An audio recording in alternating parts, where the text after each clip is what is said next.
What the fuck's up, everyone? We got the Week 5 review show. I'm JSU. We got Tyler. We got Kevin.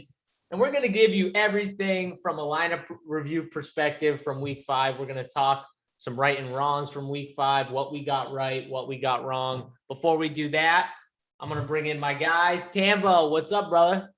What's going on, man? Back for my favorite show. Love being here with Johnny and Kevin every Monday. Love the live show chat that we get going. All the things we're going to talk about. We can't contain ourselves. We were even on before we got live here talking about stuff and breaking things down. So I can tell already it's going to be a great show again, just based off of that. Yes, sir. I can't wait. I love this show. I look forward to it every week. I mean, also, I look forward to just saying what's up to my guy, Kevin. Hey, Johnny. How you doing? You know, it sounds weird when you call me Johnny. It doesn't sound as weird when I say Kevin. It might just be Johnny. I don't think Johnny is good. You want me to call you Kevin John? Works, just John? No, that sounds Jonathan? dry. Are you a Jonathan originally? I'm actually not a Jonathan. Like on the birth certificate, I am John. All right. My father's a Jonathan. So okay. Yeah. My name's John, so it's not Jon. John. All right. Good deal. So, Good deal. Up, hey, how was your Week 5? Not so great.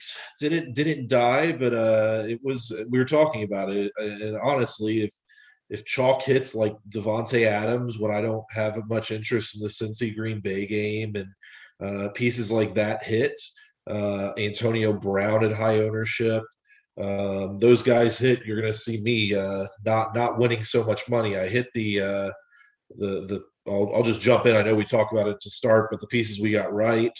Locked in Madison and Henry like everybody else in the world, so that wasn't very exciting. Henry was, as Tambo or Tyler will say, he wasn't needed this week for sure, and I agree with him there. And Kadarius Toney is becoming a very good player. I'm very interested to see how they continue to develop him. So I hit on those pieces. I even threw out that playing a New England Patriots tight end was going to be the play. I didn't play it personally, but I did say it was going to be a good play. And I wish I would have, on the other side, I wish I would have listened to myself on a few things. One being that I thought James Robinson was going to be a great play this week. I got scared away from him when Carlos Hyde was named as active.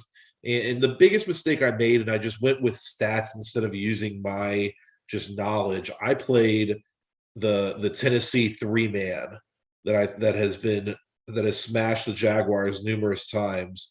I played the 3-man of Ryan Tannehill, Derrick Henry, and AJ Brown together. And the moment that Kevin Byard got that fumble recovery for a touchdown, I was like, it's over. I got no chance anymore. Like that stack is completely dead.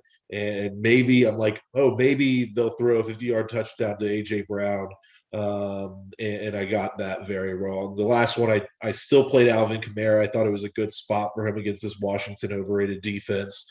Probably got lucky that Taysom Hill got hurt, which I'm very excited about. Like, I feel bad for him, obviously, but it opens up Alvin Kamara hopefully a little bit more now. And that's intriguing to me because now you have another high-priced running back that may be in a good spot the rest of the season or for however long Taysom Hill is out for, because I think he's going to be out for at least a few weeks based off of that hit that he got. It was a nasty hit. So, yeah, that's mine in a nutshell, I guess. Yeah, we're going to talk about things we got right, things we got wrong. Obviously, Kevin K. Fallick just started off with what, didn't go so well for him, the Tennessee game. I had a pretty good week overall, I would consider, being that Daniel Jones was my highest owned quarterback. And he got injured, and I still cashed on multiple Daniel Jones lineups. So I would say that was a good thing for me that I still cashed. Now, some of those lineups were probably, poised to do a little better, I would say, if Daniel Jones stayed healthy, I would assume. And, but a lot of things happen. It's football. Guys get injured all the time, and those things happen. So one other thing I was pretty pumped about was Tom Brady a guy who, Tambo, I know you were talking him up. You were on him. Yeah. But he was someone I got on kind of late, mainly because I liked Preston Williams. I talked about Preston Williams on the show. Once all those receivers came out, I thought he became a really good 3K pivot off of Curtis Samuel. I didn't think people were going to play him. He was 0.34% owned in some of the contests I were in. No one went there. And I thought he was a really good play. He only ended with 9, but if you watch that game, in my opinion, he had 2 chances to get in the end zone. One of them was on that second big catch he made where they nudged him out at like the 5 or the 6 or whatever it was. But I thought he had a shot to beat the defender and get there. And then the other one was in the corner on that throw that I thought Jacoby Brissett, I don't think you could have thrown a better ball in that situation. And it hit him right in the hands. It was a tough play to make, but he could have got his feet down. He just missed the catch for the touchdown. Just plays. If you didn't watch the game, you wouldn't have seen it. But he had 2 opportunities, in my opinion, to get in the box. Didn't, still ended with 9. And the Brady stack was a winner. I mean, if you played Brady, Brown, Evans, if you played Brady, Brown, and Evans, you probably did really well, I would assume. Now, most people didn't play Preston Williams, and I'm assuming that most people brought it back. In Tambo, this is where I want to bring you in, because you kind of talked about it pre-show. You had the Brady call. You had him stacked up with all of his guys. So I'm sure you had some Evans and Brown combos, but what happened with those lineups? Yeah, that was the issue for me, amongst other things. I'll bring them all up here and take my L's where I need to. But I say it like that because yeah, I ran it back with all of them, and that was a mistake. Like, you just did. Miami's such a bad team. I didn't have faith in Brissett. I wasn't going to that side. I made fun of AP on the Off the Chalk show. Not that he was going on him. He just was kind of considering Jacoby, and I just said, no, can't do it. I said, if I'm getting any exposure there, it's coming on my run backs with my Brady stacks, and I did not consider it because I liked the balanced approach yesterday. K. Fallick hit on it a little bit earlier. I know Henry still smashed. 34 is a big number, but 9K is a big tag too. And when you had $8,200 Adams get there for 40 and just other ways to go about the build path, he wasn't necessarily needed, to our point. So you could get there. James Robinson had big days. The Cleveland guys had big days. A lot of good running backs out there, that were outside. That was another thing I got right in my slate plan overview.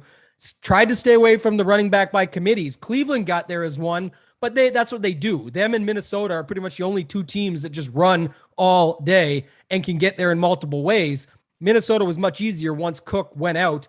I think just running it back was going to be tough. Gesicki didn't get there. Waddle had himself a pretty nice day. With the Parker news, there was just so much opportunity, and everyone but the 2 main run backs for me got some sort of action. At one point, they had Mac Hollins, Shaheen, all these guys. Not that they did enough to make a number. I'm just saying he was really spreading the ball around, and that made for a big problem for my lineups. A lot of, 200 to 220s in the Millie Maker that fell short all because of that. Those were some of the wins, the positives. I had a little Herbert, talked about him Thursday night with the Mayo Media Network with the show I do with JT Hayes. But again, who did I run that back with? No, not Chubb or Hunt. Why would I? I like to use Odell for the bounce back spot. So that was wrong. And then I'll take this L, but I do have a caveat to it. And people say you can't have butts with L's, but the Patriots defense yesterday took a lot of flack for this. And yes, it did not pan out, but 2 things. One, what about the times I got them right? I got them right the first week against Zach Wilson. I got the Bills right the previous week when they were the nuts, the must-have at 4,300. This is a 6% defense we were talking about. This is what I was trying to explain to them. I didn't have the Holden running back 2 stance that he said, but I said little, there was ways that they could do enough for you. And in my balanced construction, it worked. Nobody was willing to take the Houston side if you didn't like New England to stack up and try and get there with the Davis Mills side. But for me, still an L. I just, like I said, I'll always take my chances on a 6% a D that's that priced where I think there's an opportunity. I only had 20%. I say only, that's a lot.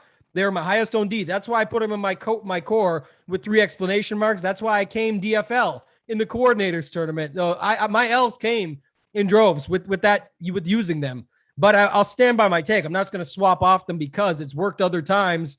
Where's the credit for that? This was just a bad time yesterday. So it didn't hurt too many of the Brady lineups because you couldn't afford all that together. but for my Derek Carr lineups and ones that weren't going to pan out anyway is where they fit in nicely, and it didn't work anyway. So it was fine by me. Yeah, and one other thing too, we've talked about it on this show, Tambo. I'm seeing it more and more where some of these winning lineups, and I'm not saying that it happened this week, but I'm just saying we've seen it where people are stacking up guys and not bringing it back. I know you don't agree with this, but I understand why people at some points do this, especially when you get a Miami side that maybe you're not comfortable with anybody, which could have been the case yesterday, right? You could have been like, oh, Tampa's going to win 40-7, and I'm just not comfortable with anyone. So I'm just going to stack Tampa and Brady and hope he just throws 4 or 5 touchdowns and I catch the 2 receivers that won. I'm not saying that's the correct way of thinking. I'm just saying I'm starting to see builds more and more where people are stacking and not running it back. I don't think this changes your mind, but are you still seeing that in tournaments? Well, no, I was going to say, I called it a mistake for a reason. This is what the show's all about, to try and learn. I actually do sometimes stack without bringing it back. It's just, that's why I said it was a mistake with the Brady side, because what I looked at was everything in the favor of the fact that Tampa Bay should be leading this game, and I thought quite handily.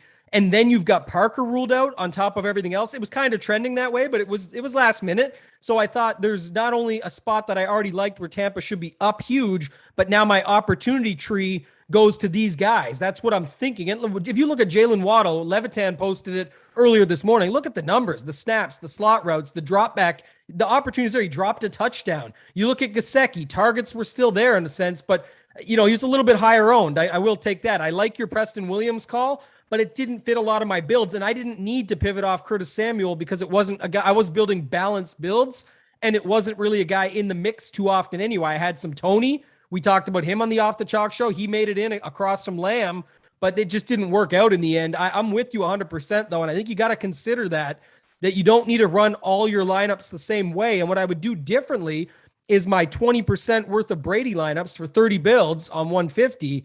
I'd build like 20 the way I wanted, or 25 even, but at least get the other 5 and just build them separately with no run backs at all.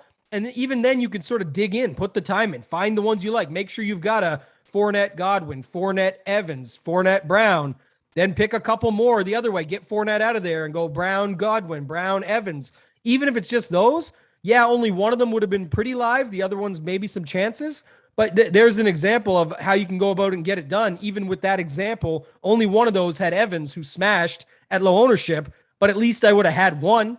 And then on top of my other 29 that could have been live, because this is stuff I would have been doing before and not after the results showed up. So it's not saying, well, one's not good enough. No, I built 30, but I'm saying if I had built them that way, I would have had more opportunities from the start out of the gate. Yeah, K Falk, what do you think of that with the whole stacking and how you picture the game going and kind of maybe starting to build a few different ways where you're not always building one the same way? I know you only build a few lineups, but how do you go about that? So I was going to say the first thing is that there's a difference between MMEing, 20 maxing, whatever way you want to look at it, and your build routes versus what a 1 to 3 build route type of thing. And I'm going to continue to correlate my lineups because I think it is the best opportunity to win. I will say that I did play guys like Kadarius Toney naked. I didn't play any of these Dallas guys, and the reason was I thought that Dallas was going to spread the wealth around like they have been lately, and it wasn't going to allow us to find that one piece who was going to bring it home for them. I thought it was like when you think about Dallas right now, you have 3 prominent receivers with a few backup receivers in like Jarwin and Cedric Wilson and all these other guys. And then you have 2 running backs that are getting there as well, and a quarterback that sometimes runs if he feels like it. So in my opinion, I thought you could play a guy like Toney naked if you chose to for that value. And that's the way that I approached it on that one, was hopefully Dallas is going to spread it out. And then you have one guy who goes off for the Giants, and that was Toney for me on this slate. I probably got lucky with the Toney production, to be honest. Like when their whole team gets injured. But again, I think he's a talented player. I saw him play last week, and I thought he was a good player and a good play. But if for me, I'm going to continue correlating. I just think that it's the easiest way to win the lineups that you want. And again, I'm playing differently than I think specifically Tambo is playing, because the 150 entry tournaments are not the ones that I'm trying to win. If I win them, great. Like, more beautiful, like, it's a fantastic situation. And I'm really excited if I ever win one of those 150s. But that's not what I'm trying to win. I'm trying to win the 3 max. I'm trying to win the single entries. I'm trying to win a couple tickets. So I'm in play for those big ones, whatever it may be. That's what I'm focusing on. I'm happy to show what my entries were and the amount I spent, but usually it's about 50% is spent on the 1 and 3 to 3 maxes, and then it's split 25 for the MME type tourneys, and 15 to 20% on the tickets. That's just always been the way I've played, and so I'm going to continue correlating for that reason, because it's the easiest way to win those tournaments, in my opinion. All right, so we're going to move on. I want to get Rex lineup up, Simon, real quick. I want to review this lineup. As we get into the lineup reviewing, I do just want to say a conversation that I brought up before we jumped on the show, because I think it was a solid conversation, where I was telling you guys how yesterday was like one of those days where I feel like you could have blindly, like, put a blindfold on, picked, all random dudes just without even looking, and you had a shot to ship a milli without even thinking of correlation, without even thinking of any type of rules, bringing it back, stacking 2 receivers. Because it was just the day where it seemed like 75% of the stud players had big games. Like, every single running back that's not Saquon Barkley, who, hurt his ankle right away and got out of the game. It seemed like every single running back popped off. So if you played 3 running backs and they didn't get injured during the game and they stayed in the game, they probably did really well. And then you had Chalk, Devontae Adams, who a lot of people played. He had a really good game. Kadarius Toney was Chalk. He had a really good game. And like K. Fallick said, maybe we got a little lucky with everyone getting injured from the Giants, but at the same time, that's where the chips fell, and Kadarius Toney had a big game. So you take it, but I'm just saying, you have all these pieces, and then so many guys, just so many big scores, and some of them were lower owned, but I feel like it was just one of those days. And we talked about a lineup specifically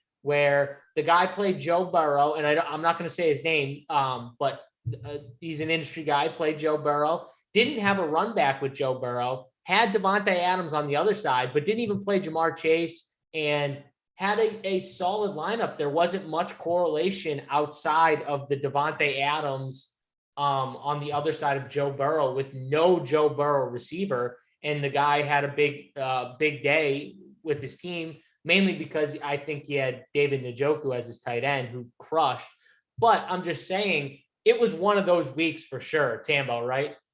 Yeah, and that lineup too was like pretty much besides Njoku, which is way off the board, but you could almost just say it was like a cash lineup that was swapped to a couple guys. I won't go that far because it's definitely not cash, but if you look at the entire lineup, it is just like building just opportunities, and then it was one-off. It was Adam, it was Madison, Henry, it had Brown, it had all the guys like that had ownership. So it wasn't really getting unique, except at the tight end, which I love that spot to get unique, because we talked about this in the past plenty, but defense, tight end, the onesie positions, that's where there's so much variance as it is. And like Njoku smashed at the tight end position versus what anybody else even came close to. And it's kind of a good segue into our guy Rex lineup here. He did nothing wrong. We'll talk about it. I think Simon's got it up, but if you look, the Gesicki, he actually didn't even have the highest Gesicki. Second place had an even higher one. So even had he have changed, if he went somewhere else there, but that goes away from the correlation. And why I wouldn't switch it up is because, again, there's nothing really much to say about this lineup. It's literally built perfectly to me. It's Brady, Brown, Evans, run it back with Gesicki. One thing. It's got Chubb across from Mike Williams. Two things. Madison paired with the Minnesota Vikings D. Three things. Tony, 11% for a reason. Probably one of the best value plays on the slate from what we've seen, his price and the injuries of both Slayton and Shepard, and Ingram really not looking like he was going to be too much involved, at least by my eyes from the previous week. 4. So he's got a 4-game parlay where number 4 is pretty much the best value on the board. The secondary correlation where he got really unique and nice with it is Chubb across from Mike Williams. I personally love that one. Has to go your way, but you got the ownership for it. And it's 2 guys that nobody was really on. So that set it off, gave himself a chance to win the thing and comes up short. But sometimes when you don't come up, what's the saying? When you're not perfect, you come up excellent. Strive for perfection. If you don't come up perfect, you come up excellent. 100K is pretty damn nice after a Sunday day's work. So congrats to Rec_22. Yeah, and I'm not going to say no one. My father actually called me at like 8:30 in the morning yesterday, and he told me in his 3 lineups he was going all in Nick Chubb. So I won't say anyone wasn't on Nick Chubb. My father Andy was on big Nick Chubb. I had a little Nick Chubb. You guys know I'm a Nick Chubb homer. I think he's just a stud. So I had a sliver of him. I probably should have had more at that price, but again, running back was, like I said, if you had a running back that stayed healthy, you probably did really well this past week. So going back to Rec's lineup, I mean, let's be honest. He had the complete nuts outside of, one spot maybe. Like Tambo said, maybe one spot could have changed. Maybe the tight end, Gesicki, maybe left a little points, but it wouldn't have changed much. The Mike Williams combo with Chubb, like Tambo said, was a great combo. I mean, Mike Williams is a stud, and he's obviously that number one guy. He's right now he's outdoing Keenan Allen, and you got him at lower ownership because we finally saw that price jump right into that 7K range, and he got that big ownership against the Cleveland team where I honestly think that these Charger guys, you're going to be better off playing them when they're playing against good competition, when they're playing against good teams who force them to have to push the ball down the field and score points. Because listen, Herbert's back, their backs were against the wall. Cleveland had them dead to rights, in my opinion, at one point. It was 27-13. They had that game in hand, and the Chargers had to put the pedal to the metal to score, and that's where Mike Williams just went off, caught 2 bombs, 2 touchdowns, and low ownership. Then he had the Mike Evans, Antonio Brown with Brady. So he had the optimal Brady stack. And, the lineup from there, Kadarius Toney, who had 4K, scores 30. You're going to want him. He didn't even have Adams, which was the crazy part. But when Mike Williams, who's a little cheaper than Adams, puts up an Adams score, you're okay on this slate. Like it's not as needed because all of his guys outside of Gesicki really all put up monster games. And so that's where he lands in this 3rd spot. And I mean, it's a great friggin' lineup. I don't see where I could be like, oh, you really messed up here. There's nothing I can say. I thought he built this thing perfectly, K-Fallon. Yeah, so let me first of all, I'm sure he's not watching because he's still on the workbench doing his thing right now. So again, still congratulations. No way. Only Holden puts in sessions that long. Yeah, I was gonna say no way. Restart him today. I'm not saying he's still on it, like period. I'm just saying he's back on it today. He's probably hung over from a night of drinking or something. Could be like as that. well, but. Yeah. Anyways, what impresses me most about this, but I think it is incredibly ballsy, is he played one lineup in this. This is his only lineup that is in the Millie Maker, and I believe that the hardest team to figure out when it comes to playing one lineup on a day is and we talked about it, is Tampa Bay. So being able to make the decision that it's Tom Brady, Mike Evans, and Antonio Brown instead and playing that as your stack for one lineup is incredibly impressive and very challenging in my opinion, especially with all the plays that were available to you today or yesterday, this past week. There's really nothing to add to it, and that's really like again, single bullet throwing the Tampa Bay is probably the more impressive thing to me than anything else, is figuring out which are taking a chance on those being the pieces that are going to hit per se when there are so many options. Our boy Bruce Hines, You Kill Bill, literally said that Nick Chubb was going to be a great play this week as well. I didn't listen to it for some reason, but if you remember, Dallas completely crushed the Chargers running defense as well a couple weeks ago. So it's just something that we got to keep an eye on, is until the Chargers figure out how to get a D-line and a linebacking crew in play, these guys that are bruising type running backs could completely just crush the Chargers week in and week out, is something that we just need to watch. Hey, Falk, you said ballsy, and the most ballsy thing was going after the Brady stack. I'm going to argue this point. I think the most ballsy thing he did, and I love it if you're putting one lineup in a friggin' Millie Maker, was fading Henry and Adams, who you knew were in elite spots and you knew were going to be two of the highest owned players. Now, obviously, he ate the Madison chalk. That's fine, though, because he was fading, and he faded him. I think that was the most ballsy move of this lineup. And like we said, on a day like yesterday, Henry pops off, Adams pops off, but you didn't need him because so many guys popped off. He caught a few guys at lower ownership. He had some nice pivots.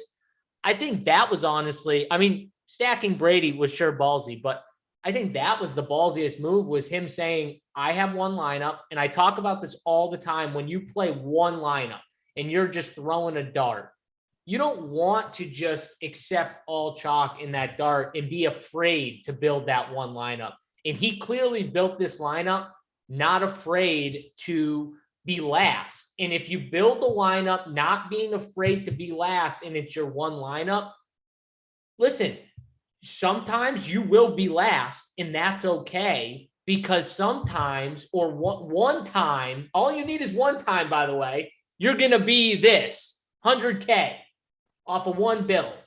And that's what he did. And I thought that was the most impressive thing. Tambo, before we get off this lineup, if you have anything else to add.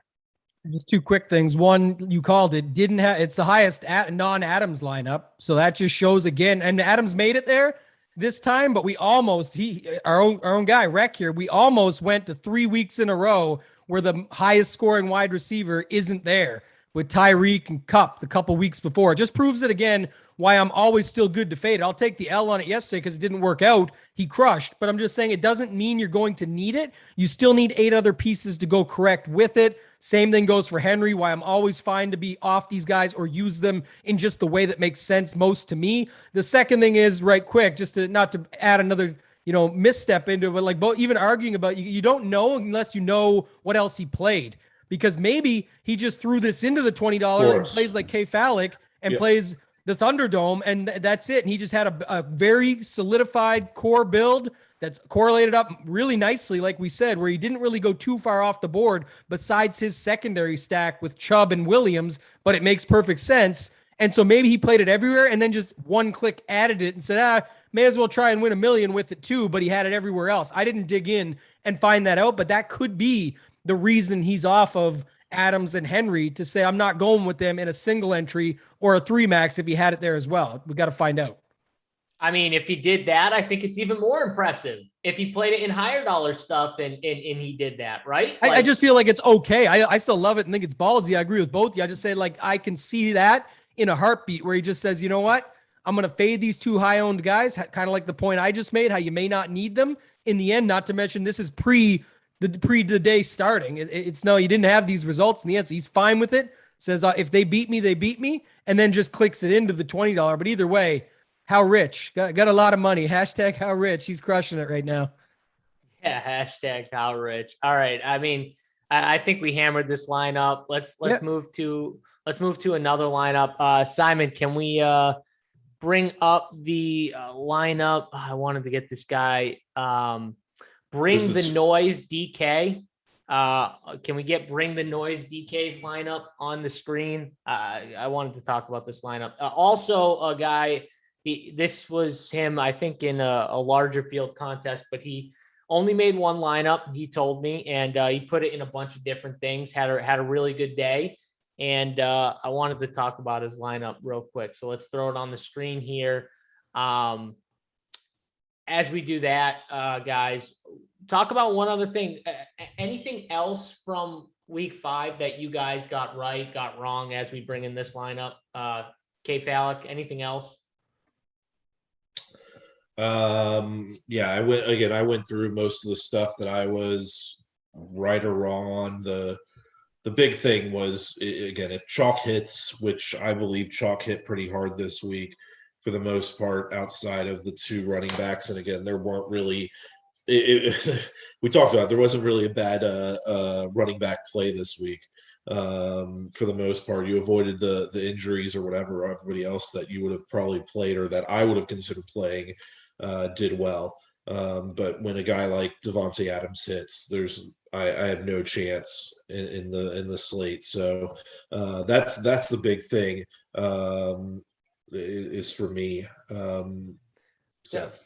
So one other thing, as we pull his lineup up, which his lineup on the screen now, good lineup, 210 was his score. So he had a good score. Dak Prescott, Derrick Henry, Madison. So he ate the chalk at running back. CeeDee Lamb, Devontae Adams, Laviska Shenault, Evan Ingram, and Kadarius Toney in the Eagles defense.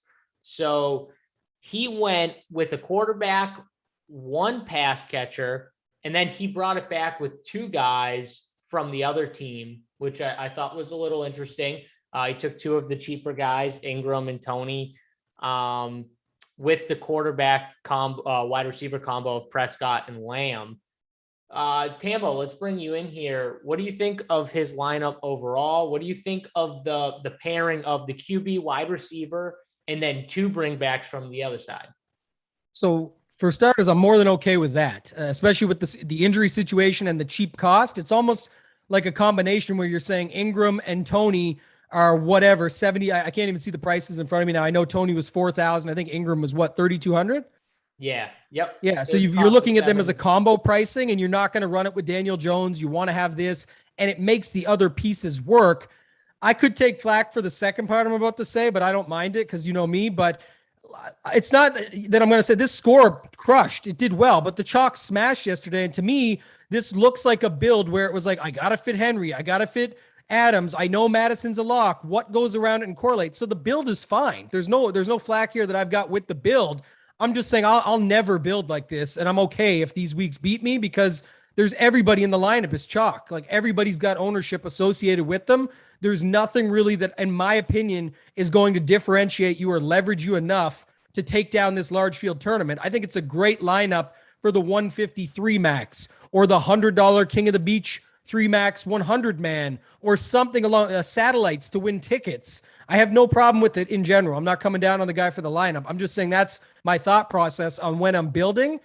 It's the way it's set up is perfectly fine. The secondary stack with Henry and Shenault, the 2 guys running it back with Dak. So you actually are still correlated on both sides, but then allows you to fit in Adams, and the defense was fine. Philly against Carolina. The lineup is built great. It's just not how I would ever build to ship a large field tournament. And I think the results reflect that. There's just not enough separation, not even results oriented. I don't think there's enough separation in this lineup that would have got you to the top, regardless of having the nut day where all these guys are literally the best at their position or something that work in that price range. Yeah. So I get what you're saying.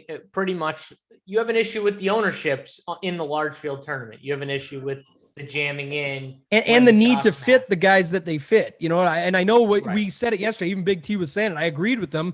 You had the salary to be able to fit Henry and Adams and all that. And it worked out good. It definitely did. They crushed, but I'm just saying we've talked about it now for 3 weeks straight where it almost wasn't even necessary, or in some cases wasn't necessary. So that's my point. It's the opposite look of why I'm okay having these losing weeks, because the weeks that the chalk doesn't hit like this, I almost did. I had a bunch, 220, 215, all these scores with my Brady lineups that could have been the lineups this week because they were unique enough and everything was there on what I would call a bad week. So when I get the week where all this chalk doesn't hit on top and the run back works, maybe that's what I'm soaring up to the top. And I'm just waiting for that week. And as we know in NFL, I said this to somebody earlier today in our Discord, just in a DM I got.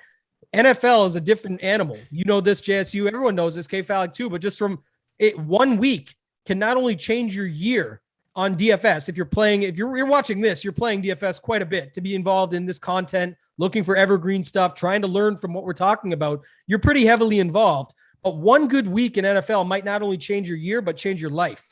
And that's what I'm trying to say. Why we're spending so much time and putting our heart and soul into it is because I care personally that much. Right. I want to continue to have success with it. It's something I live and die for pretty much. So I'm dialed into it.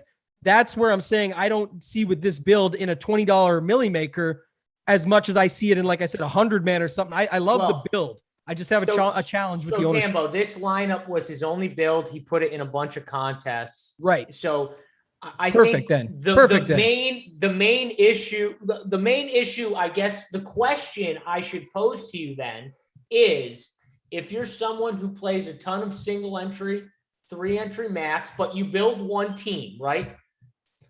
Are you going to say, you know what? I'm going to take this one build and I'm just going to throw it in the milli maker? Or do you build just a secondary if you want one build in a milli maker and you're going to spend $20? Do you build a secondary team and instead of throwing the more cash style, chalkier build in the milli maker, throw a team in that has a unique chance, a unique team to win? How do you go about it? Because I've honestly struggled with this at times where, there have been times in years where I've built teams and been like, okay, I'm building for the contest I'm in, which may be the 3-entry max, the single entry. Maybe it's not the best milli maker type lineup. And I've kind of fixed that over the years. But what do you think about that? Because I'll say this, because the bad news is I contradicted myself. The good news is just 2 minutes ago, I said after you and K-Falic were making arguments on the previous that the context does matter. I would apply that again here now, not knowing the context. I was saying it from a perspective of just what does this look like in a $20 milli maker? To your point, and what I do for sure, I mean, even without knowing how much money they have on the line, the FOMO of if you had the right lineup, and it is correlated and built well, like I said. So I got no problem with just adding it and clicking the button and throwing it in the $20, and whatever happens, so that you don't, your own health and safety reasons of the after effect of what if you win 50K in the single entry you win, but it would have shipped the milli. I'm all about that life. I love that style, so I'm okay with it. I think you can also look at separating it though. And I don't know, maybe it's a good time to bring K-Falic in because he does build like this. Do you still throw them all in the $20, or do you then say, okay, if I've got $1,500 in play and 1,000 is allocated to the single entry 3 max life, Sadie tickets, things that I'll still feel good about 50K and a mega ticket for next week, and then build the other 500 in let me make some swaps to it so it's more unique and might actually ship a milli. How do you go about that? And what's your thought process when it comes to it? Yeah, so this is the reason I went from 1 lineup to 3 personally, is because I was having too much trouble figuring out how to differentiate my lineups while still being excited about getting some plays that I wanted to get as well. So that's why I've gone from the 1 lineup to 3 lineups over time. Is because I want to be able to get some of these lower owned pieces. So let me give you just real like a 2v2 that I think matches up perfectly with what this lineup is and what I would do differently personally. I said in the chat I was fading Laviska Shenault this week. And the reason was because he was going to be the chalkiest piece of a team of unknowns, is the easiest way for me to put it. Is Laviska could be a good play, but he was going to easily be higher owned than any other player, and it was solely because they were missing a guy like DJ Shark, and nobody knew where the pieces were going otherwise, except for that people thought Laviska was going to be the biggest beneficiary of the injury. So what I said was I like Dan Arnold. I even liked Tavon Austin a little bit, and I liked Marvin Jones Jr. I ended up not playing Tavon Austin because of Preston Williams. Like, that was the reason I didn't end up playing Tavon Austin, was Preston Williams became available, and I wasn't 100% confident in Tavon's job. But let's talk about a 2v2 that just matches up perfectly with this lineup that would bring down your ownership was the big piece for me when I looked at this. So instead of Evan Ingram and Laviska Shenault, you go to Dan Arnold, who is 2.9K, tight end, 2% owned, and you go from Laviska Shenault up to T. Higgins, who's 5.1K, I think, or 5K, 9% owned. And don't get me wrong, I'm not saying that T. Higgins did not smash. Dan Arnold did not necessarily smash either. But when I'm looking at a lineup, I'm saying to myself, okay, I know that the highest owned pieces of New York Giants was gonna be Tony and Ingram. Ingram's the third highest owned tight end.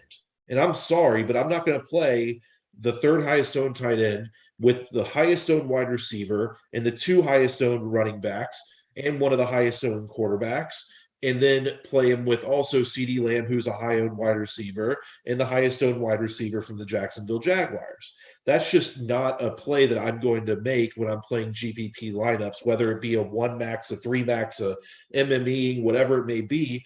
Your ownership is going to, like, again, this week it worked well for you by getting your 210, but not every week is it going to hit like that.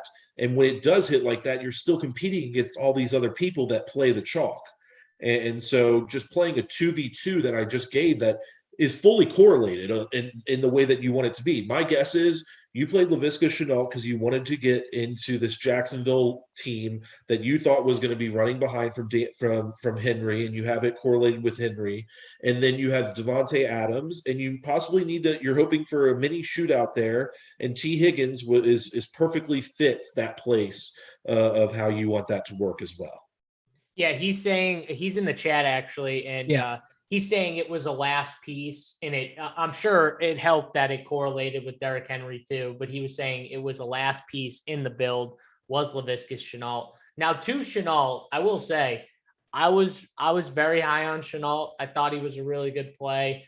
I thought he was too. Don't get me wrong. Here's the thing. Yeah, and I was wrong, even though Trevor Lawrence did miss him wide open for a touchdown towards the end of that game. He threw the ball way over his head. He would have walked right in if he put that ball right in his belly. He would have walked in for a 3-yard touchdown, which, okay, he would have had like 12 or 13 or whatever he would have ended with, which is fine.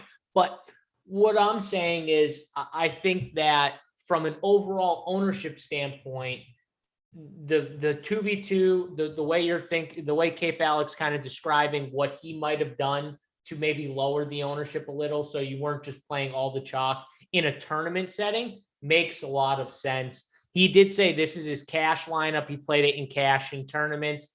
And is that wrong?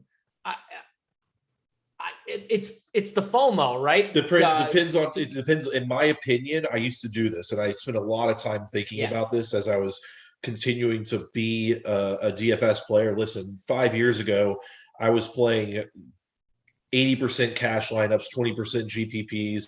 I'd have and understand that the 80% cash lineups, 10% of the 20% was connected to that cash lineup, and then 10% was connected to another lineup. And I was like, when I thought about it long term, I was like, why am I doing this on both sides? I was like, one, I don't enjoy cash that much. And then two, I don't understand why I'm throwing a cash lineup into a GPP build. And the answer is I as much as you want to believe that your cash lineup is going to be GPP friendly and it should be in GPPs, you're not playing in it with those goals. So yes, you can throw it in if you really want to, but in the end, what you're playing for is a min cash in those situations in the hopes that in that realm, it doesn't make sense to me, because you're hoping for a min cash, which in these large tournaments is 1.5x for the most part, and you're not even getting your money back when you're a top 20% player. Right. And you're not even getting what you would get in a cash game double up. Like you just say, if you play a double up with it, that's where you're doubling your money. At least it's more set up there. But we did just talk earlier about how that lineup.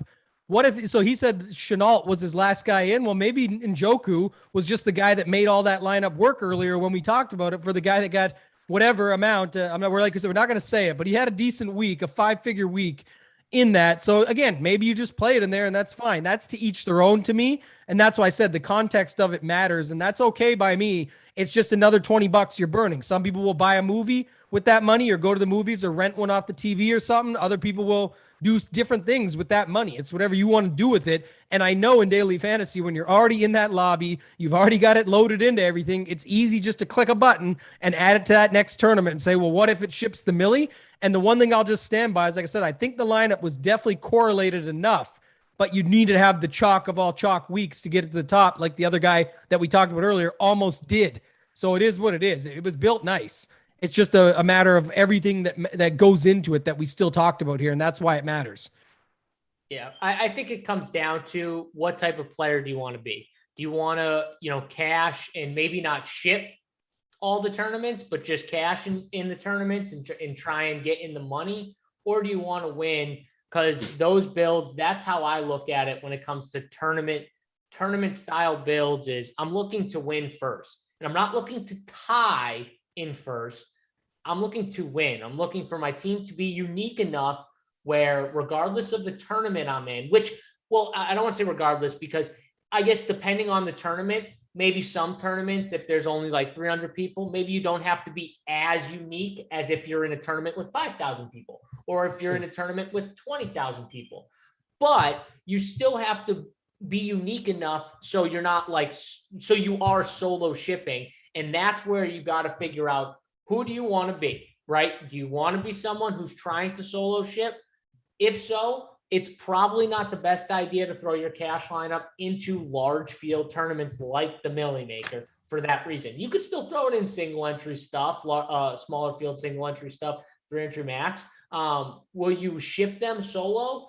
Maybe not, but you have a better shot than like a Millie. Like a Millie, you need so many things to go right. Tambo, we've talked about this a ton, where how much you need to go right when your lineup is filled with chalk.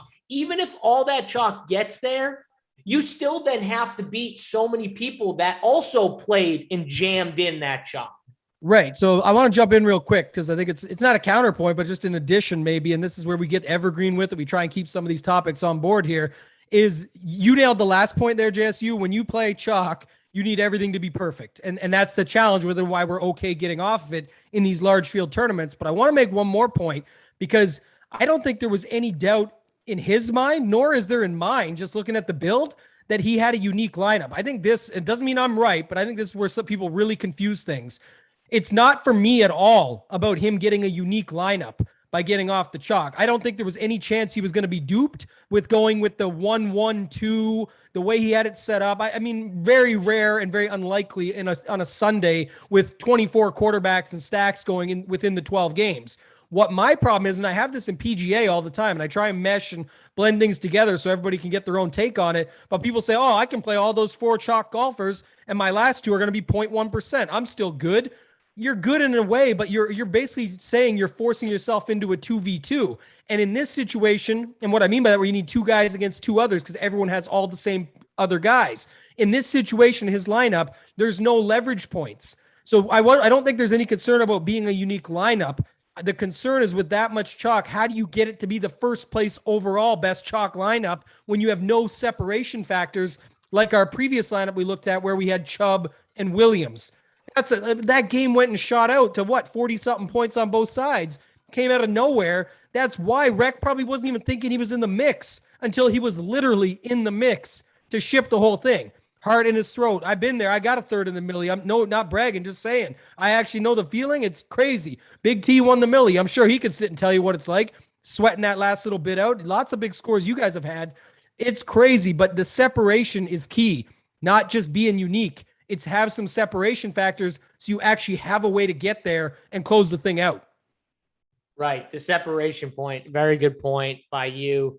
I think we hammered this home. A lot of good info in here. Hopefully it helps out you and then all the other viewers watching, because I thought it was a great conversation we had. We're going to bring up another lineup. Wes says, I wanted Chase over Chenault, but I thought Henry, Adams, Zeke were smash plays, so I couldn't make it work. I was stubborn playing Cardinals and Cowboys defense, so the money for Chase didn't work. Maybe rotating Cleveland tight ends and multi-entries, something to consider. Those guys are hitting. Yeah. Okay. I mean, here's the thing, guys. If you want someone in your build that badly, you can get him in your build, especially on a week like on a day like yesterday, where, you could get anyone you want. Like we had the value, we had the obvious optimal, like good plays at the top. We had the obvious mid-tier guys like Madison in the middle. You had ways to kind of make it work, but again, if you think that guys are such good plays that you can't miss out, kind of goes back to the fear of missing out in a way where you just said to yourself, I can't not play Adams, Henry, or Zeke. And we saw you could have actually not played Henry, you not played Adams in a way, and still found a way to get there. So the thinking is more where I'm at, which is like, don't think that way. You don't have to, especially with the chalk guys. Don't think that way in Millie Maker format. The tie together for that you just said, JSU, I couldn't agree more, is going back to the same one. And that's why it's good we looked at Rec out of the gate. K Fallick brought it up pre-show, said, do we want to look at his lineup? And I think it's important because I talked about specifically this secondary stack on Off the Chalk that was going to be popular was Henry and Chenault. People were going to plug in Henry and then go to Chenault. We knew by the ownerships that was going to be common. People know about secondary stacking in some cases or most, so that was going to be popular.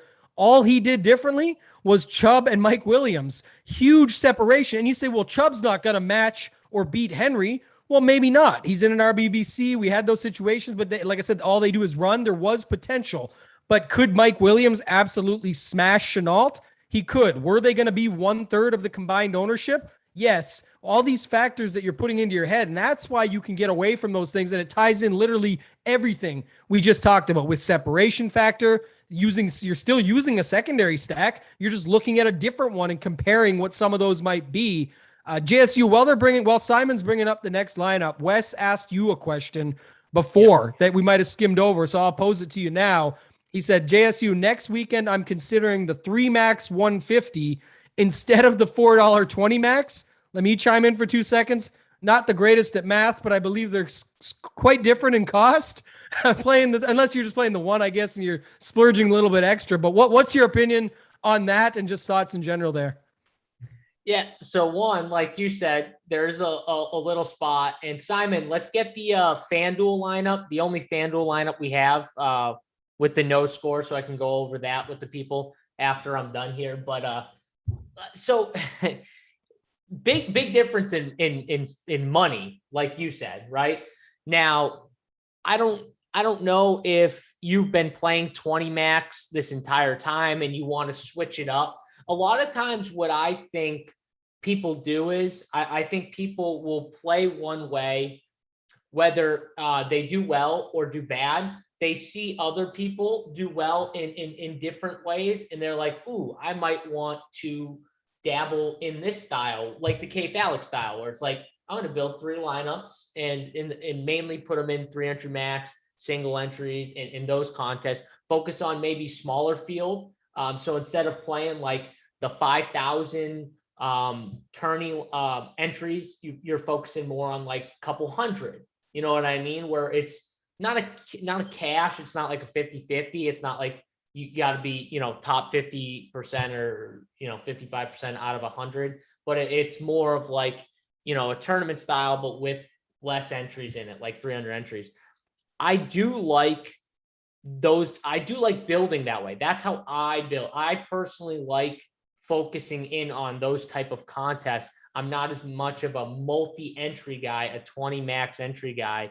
What I will say to you is, if you're planning on doing it, you have to think a little differently than in a 20 max. In a 20 max, you're kind of focusing in on certain maybe games or stacks, and you're saying, okay, I'm gonna kind of split my exposures and say, how do I get, I want 4 or 5 Brady stacks. I want 4 or 5 of Burrow stacks. So you're doing it that way. In 300 max, it's a little different because you don't have as much, split Falik, you can chime in whenever you want to on this point, because I think people struggle on how to, in their three lineups, how to like split their exposures, or how, or say like, I'm going to focus in on one game. Okay, well, if you're going to focus in on one game, you're like pretty much all in.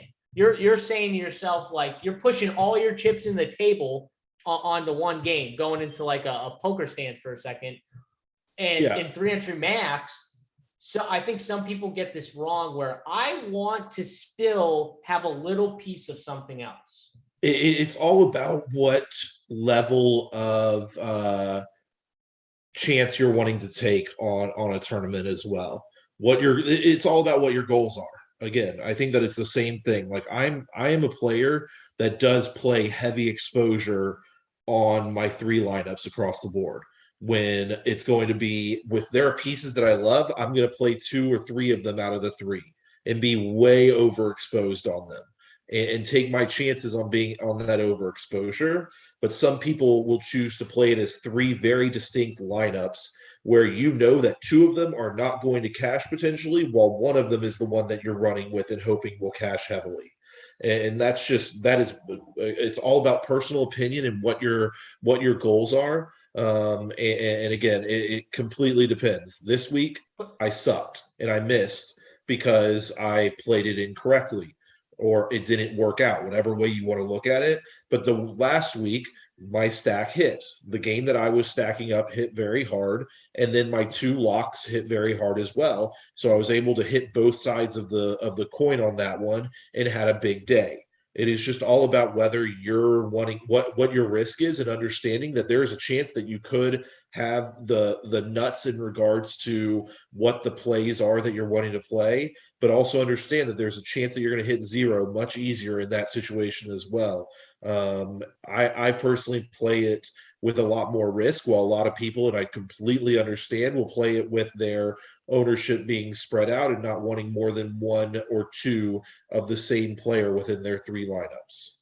So, but the main difference in the 20 max though, and what I'm trying to get to with Wes specifically, is that you can't just have the amount of guys that you have in your pool, I guess.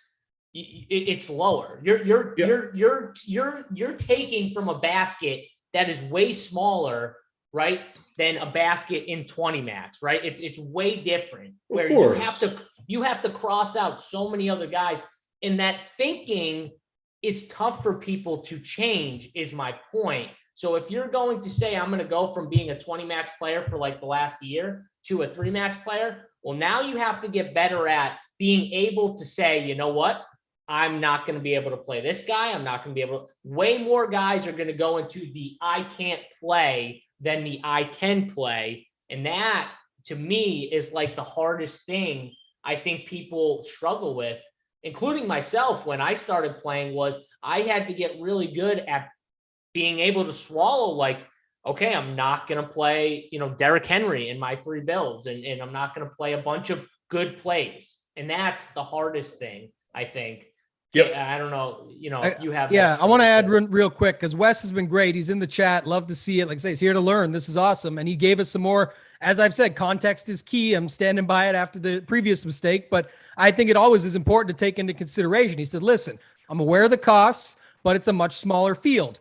Well, if that was the only thing he said right now, I'd say, well, that's like back in poker. Oh, I'm just going to go up in stakes. It gets easier. No, these guys have more money, or guys and girls have more money to bury than you can imagine, and they'll call your bluffs and everything out too. So you're in big trouble. But he says, I've been 20 max.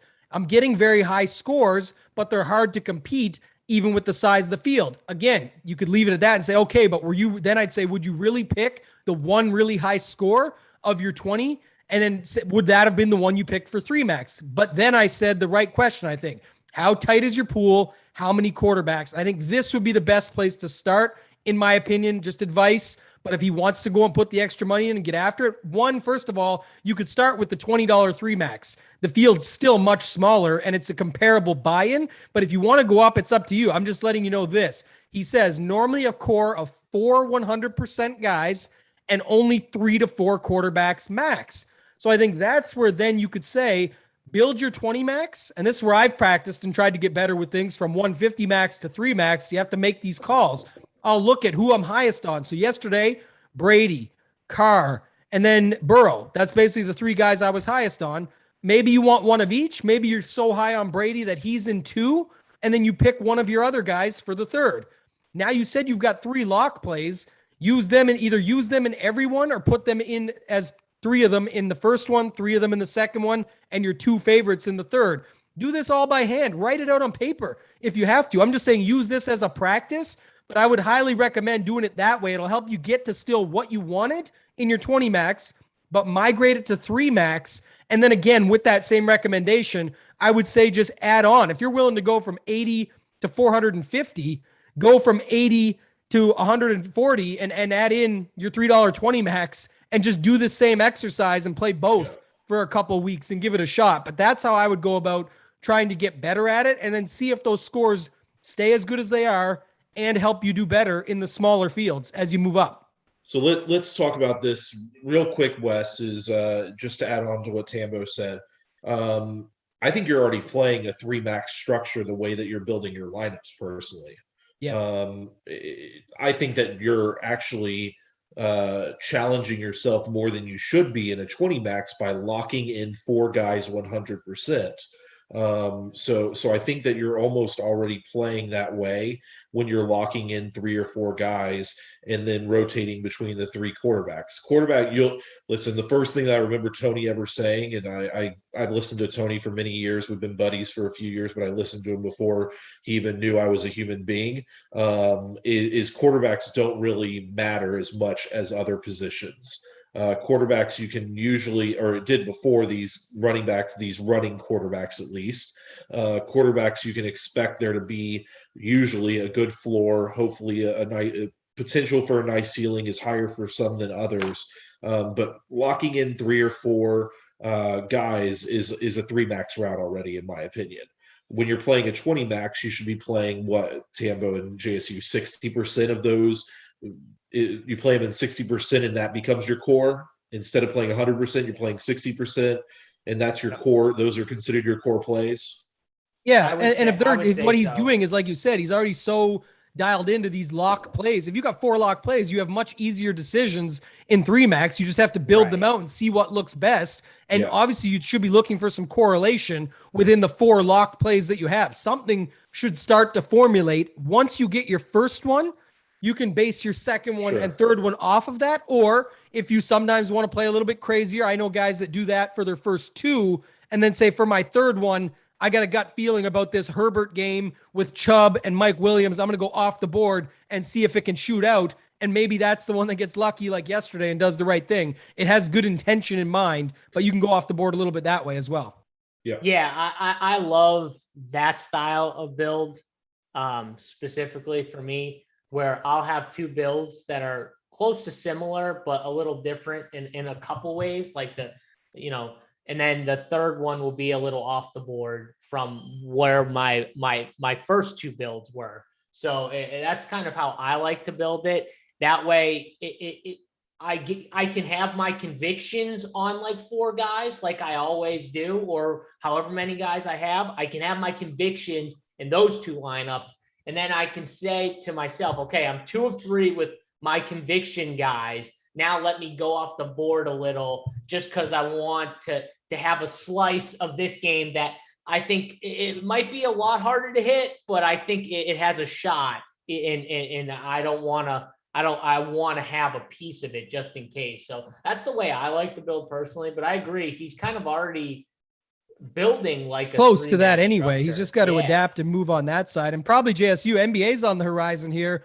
That sounds like an NBA strategy for you too. If you got a 3 max build, that's my NBA strategy right there. 2 of them are going to be very close, and then the last one might be a 4v4 of some of your core, but it might be on a totally different game to end the night where you've got 2 Golden State Warrior guys and 2 Phoenix Suns. On the other lineups, you weren't using them as core plays, but you build your core on the last one around a completely different spot than the other ones you picked on the same spots in different ways, maybe.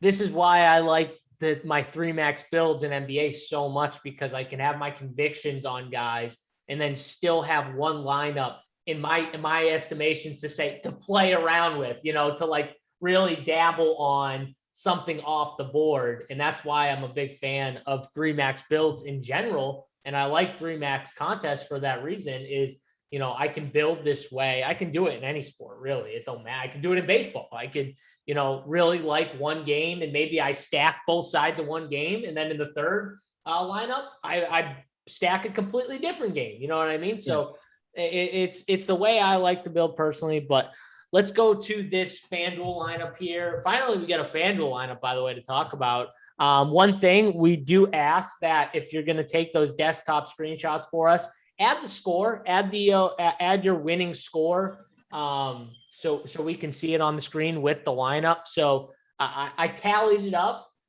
This guy ended with 168.98 points, which if we round up, we'll round up for this one because it's a nice 169 for him on FanDuel. So yeah, nice 69 on the board for our guy GTK.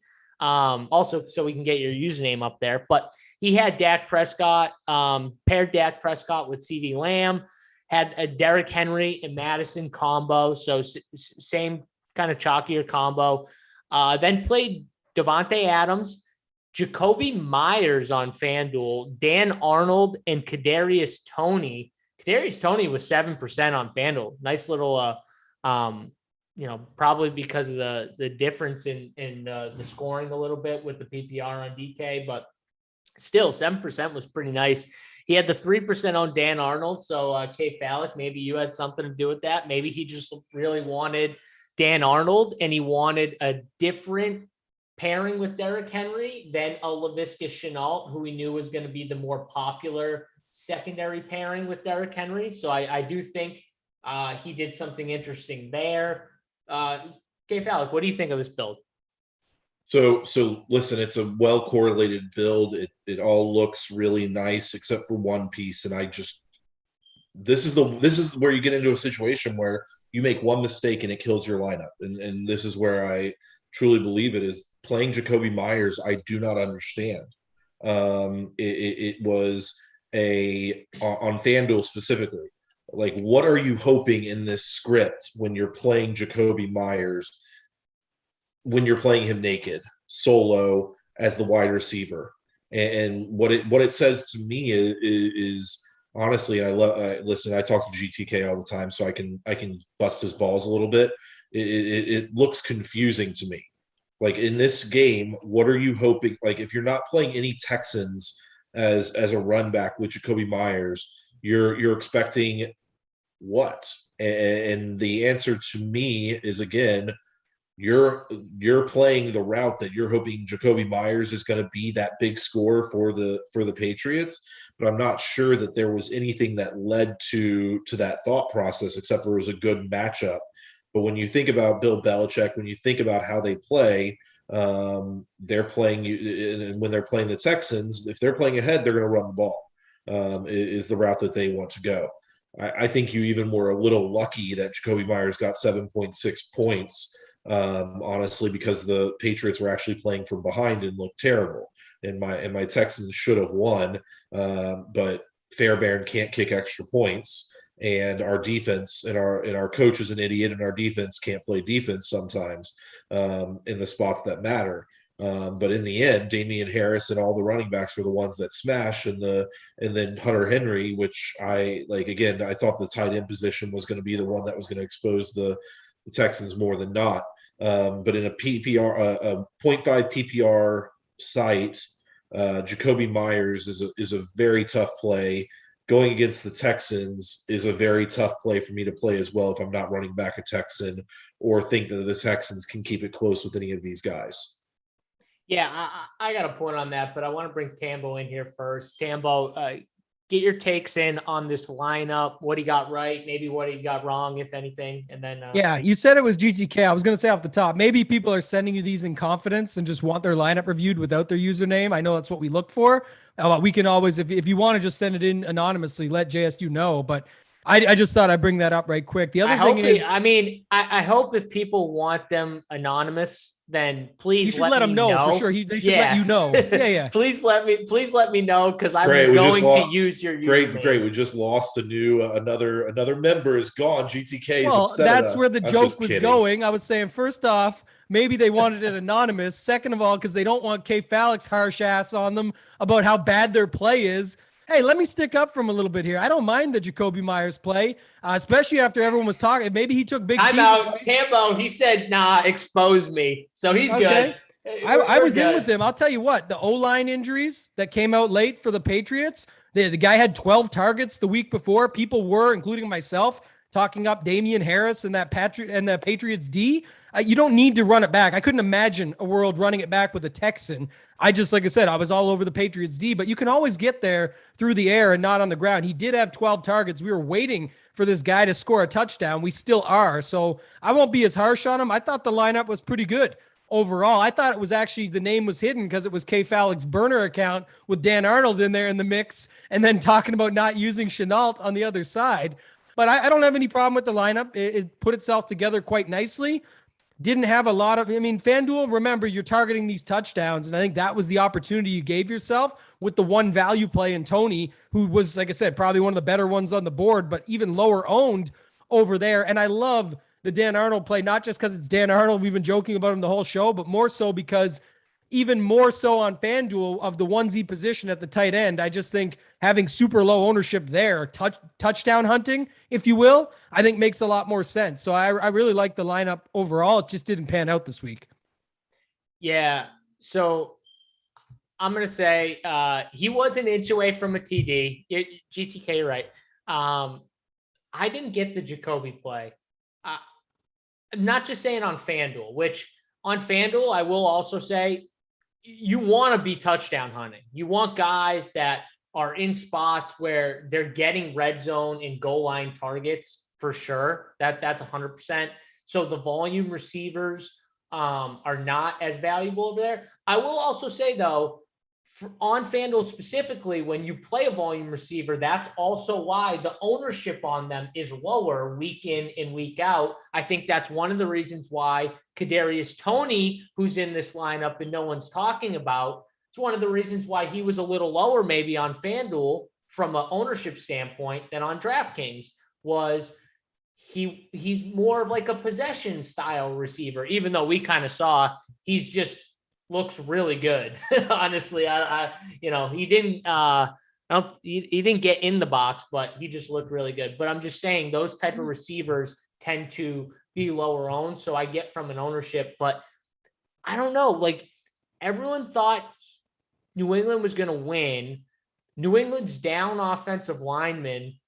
They're going to run the football because they're not going to want to put their offensive linemen in positions where they're going to have to keep Mac Jones upright for a lot of this game. So they're going to try and pound the rock, but that's the opposite, though. They're going to be getting to Mac Jones sooner because there's backup linemen in there, and he has to throw. They had like a 30-point team total or 28-point team total with O linemen down, with a guy that Mac Jones gave 12 targets to the week before. I got lineups on here at like 190 with Myers in it that I'm pissed off about. He was 5,900. I think he's a perfectly fine play, and putting one guy. 5,900. People played 5,900. Oh yeah. God, there's not much you could do. They had 30 rushing attempts. They let Mac Jones throw the ball 30 times. I mean, you can say in the perfect script. It was literally the perfect script the entire game until the fourth quarter. Yeah, well, if you look, that's the funny part too, K Fallick. The game went the opposite of how people thought. It was the perfect script for Myers, and he still didn't get the. But that's results oriented. He got what he was looking for. But you know what? Everyone just assumed they would run, and they say that at 5,900, there's no way I'm playing him over Jamar Chase. Like, there's no world in which he's a better play than Jamar Chase in any world whatsoever when the Packers are down their best defensive player, and that's going to directly affect Jamar Chase and the ability for him and Joe Burrow to have easy receptions and big plays. I don't know. I mean, the volume's been there, so I talking just don't know why you're playing Patriots players. Hold up. Why are you talking about the players? Jamar Chase that was $7,300 on FanDuel? Oh, I'm talking about on DraftKings. You said correct. We're talking on 5,900. FanDuel this lineup where Jacoby was 5,900, and there was no chance to play him. When you said 5,900, I thought DraftKings pricing in my head for some reason, so it just instantly made me think of Jamar Chase at 5,800. Yeah, Antonio Brown was the closest to it, and I believe he had Antonio Brown, didn't he? No, he's a better play at 5,900 on FanDuel. I'm sorry, I was thinking DraftKings pricing. And Brown was close. Brown was 6,500, but he wouldn't have got there either, I don't think, with the build that he had. I'm just saying it's tough to criticize the play, easy to after the fact, but I really don't like it. No, I don't. I just don't understand why you're playing. I don't understand why people are heavy on Patriots and Houston guys. Like, stay away from those teams. Those teams on main slates, I just think you're getting a little too cute, trusting. I think I did it with Jacksonville. I think Jacksonville's another team we might need to add to the mix of maybe outside of the running backs, stop being too cute because Urban Meyer, I mean, he's running Carlos Hyde in 4th and 1 where they need a yard for a touchdown. And they're running Carlos frigging Hyde.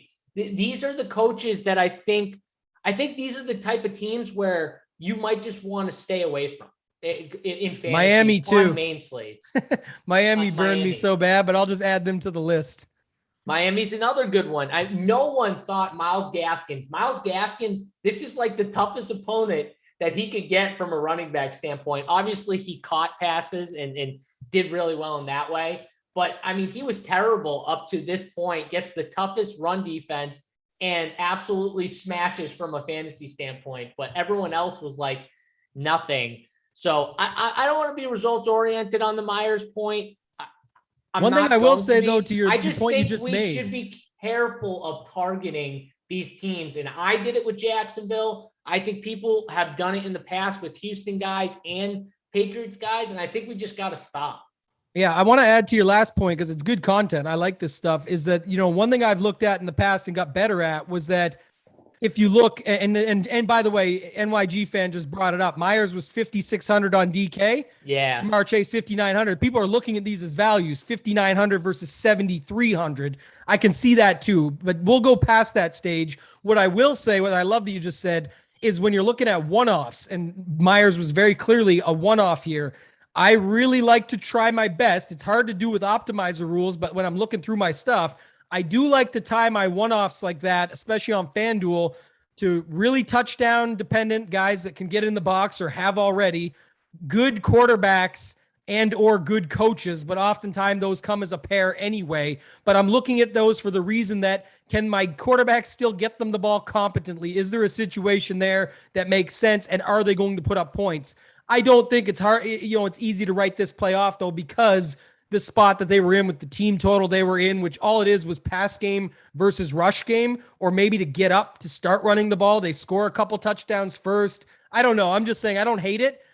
When I'm looking at my one-offs, I think that's a good point you brought up. Try and associate them with stuff that makes sense. Yeah.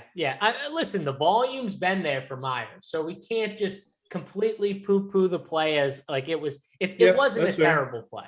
The DraftKings play was bad because of the guys within the range that you had.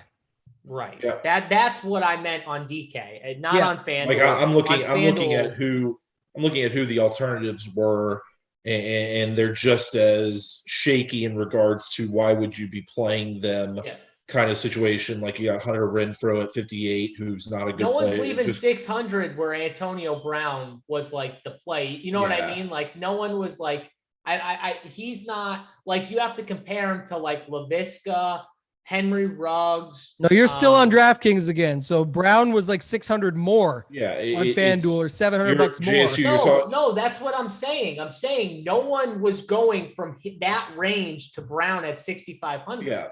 Yeah. No one was. I'm saying he didn't have the money. That's what we're saying. Like he's talking about. Yes. So Renfro, Claypool, there was guys that were at least close to 6K even. It's like Renfro, Claypool, Henry Ruggs is there. which is Laviska a guy. was 5,800. Yeah, He was Laviska, there. but he already had Dan Arnold, so I'm not saying that he Yep. should have had Laviska when he had Dan Arnold. He chose that route.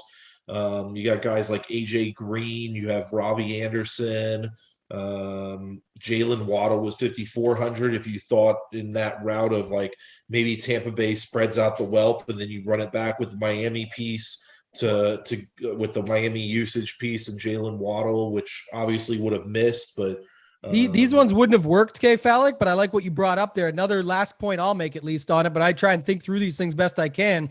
You said both Ruggs and Renfro were there. And here's an exact example. On FanDuel yesterday, Waller was extremely popular.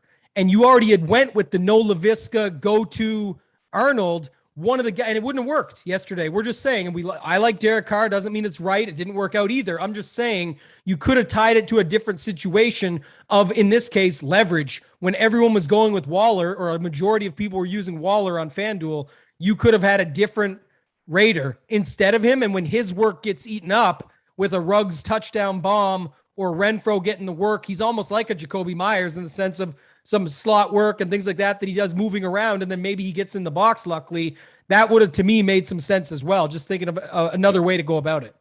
Funny you say that, because my one lineup on FanDuel was my finish. He wasn't a core play, but my finishing piece was Ruggs, specifically because I didn't play Waller and I was looking for leverage because I knew Waller, because on FanDuel, everyone always wants to pay up. And if Kelsey's not there, they just go to the next guy, right? We just like know that on FanDuel. And so Waller was that next guy. And I was like, if I could somehow get the Raider big touchdown, not only is that going to boost my lineup, it's also going to negatively affect Darren Waller. Yes. So in their lineup. So that's one way of thinking, which, like Tambo said, it didn't work. I'm not saying it like, oh, look at me, it worked. It didn't work. What I'm saying is us not being results oriented coming back. I look back on that play saying, damn, it didn't work. Derek Carr had a bad game. We didn't see that and whatever. Yeah. But my thought process on it was still not wrong. I thought it was correct. I thought there was a shot, and it just didn't work out. Yeah, not who you play, how we play sometimes. If you really were looking at your onesie one-off position like that, the one-off position in Jacoby Myers, you might have seen those other guys. The reason I would just play them regardless of anything else, and it wouldn't have worked even, but I would have played them because I wasn't playing Waller. And that would give me a double leg up on the field, where if it does work and beats Myers, even better, but it also could crush Waller, who I know my opponents have, and we're playing against other people. Now, it doesn't really matter who you play, it's how you play them. So I think that's where that comes into play for me as an additional piece. So let me, before we hop into, I honestly, JSU, and I know you're leading this, but if we can just hop into the last two lineups that were shared and just share our two, like they're good lineups, just the two struggles we had with them of just teaching moments kind of thing. And Simon, you want to throw those up? Yeah, Simon, if you want to throw those up while I give my point. The first thing is, I think that when you look at the rest of the season right now, until you see some growth out of guys like Justin Fields, Trey Lance, Simon, throw the one up with the Jaguars defense. I don't remember the name of it, but the Jaguars defense one.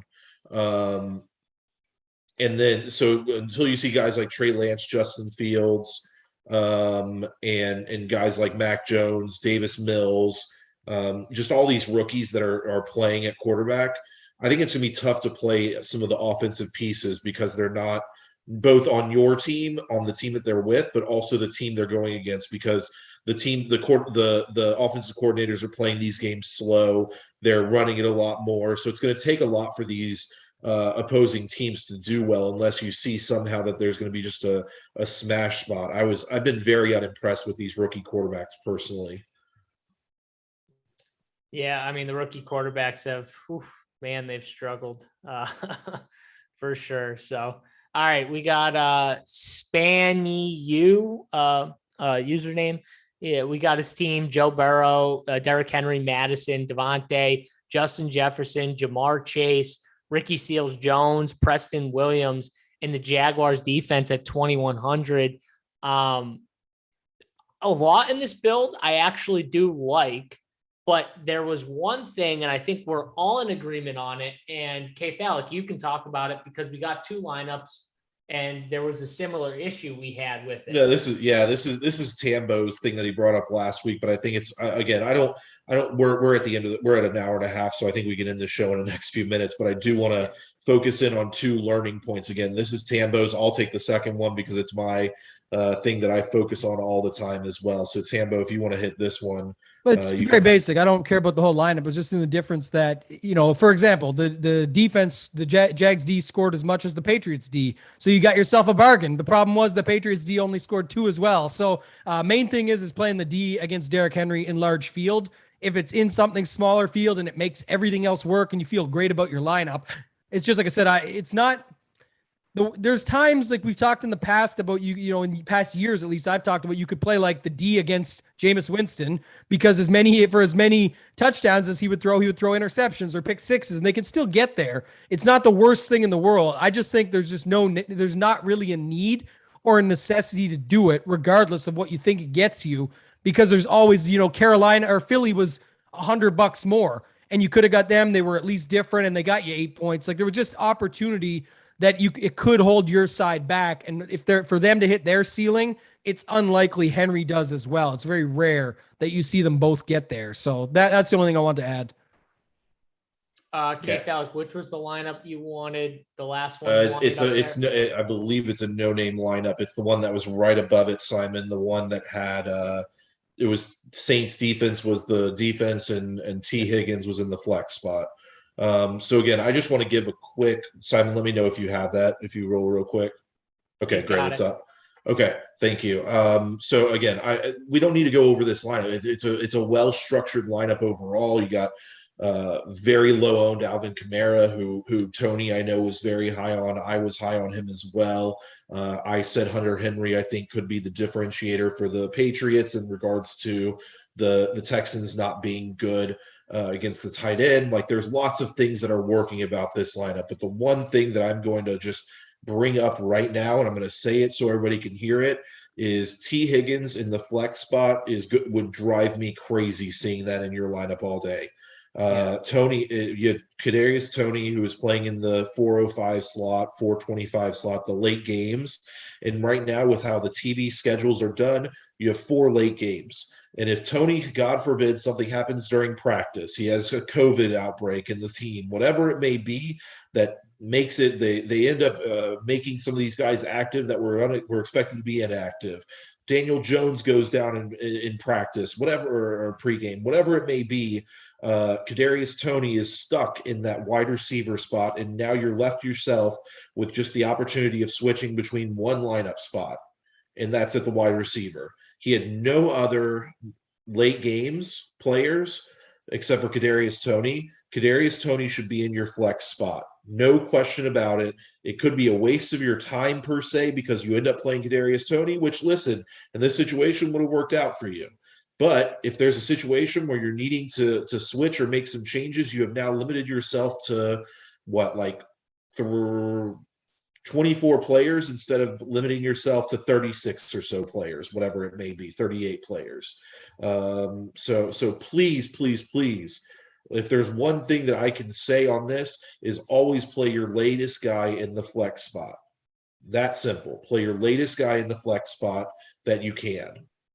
This is for sure a much bigger, it's an issue overall because you should try to never do it, because you have full power over this.